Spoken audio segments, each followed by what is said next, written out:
بسم اللہ الرحمن الرحیم۔ میرے عزیزوں، آپ اگر صرف اللہ کا بندہ بننا چاہتے ہیں تو 3 مقابلے کرنے پڑیں گے آپ کو۔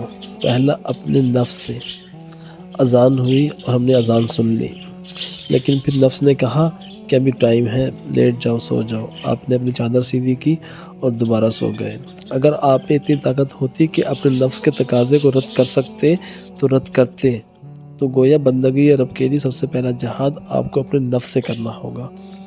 اور نفس بھی 3 طرح کے ہوتے ہیں نا، یعنی کہ جو نفس کی نا کنڈیشنز ہیں وہ 3 ہیں۔ ایک نفس لوامہ ہے جو کہ انسان کو لعنت ملامت کرتا ہے، اگر کوئی غلط کام کرتا ہے تو اس کو لعنت ملامت کرتا ہے اور اسے نیکی کی طرف ابھارتا ہے۔ دوسرا نفس امارہ ہے جو کہ انسان کو صرف اور صرف برائی کی طرف ابھارتا ہے۔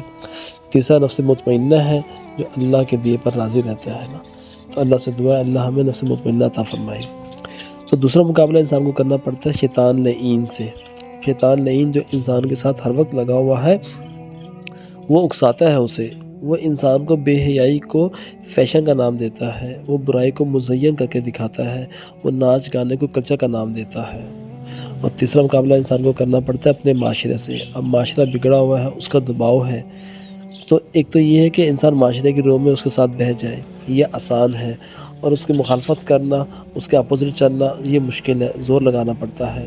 تو اللہ کے بندہ بننے کے لیے انسان کو یہ 3 جہاد کرنا پڑیں گے تو اللہ کا بندہ بنے گا۔ اور یہاں تک کہا ہے کہ حدیث مبارکہ ہے کہ اگر اللہ کا بندہ کوئی اپنے بھائی کی مصیبت دور کرنے میں لگا ہوا ہے تو اللہ رب العالمین اس کی انسان کی مصیبت دور کرتا ہے۔ اللہ رب العالمین ہمیں عمل کی توفیق عطا فرمائے، آمین یا رب العالمین۔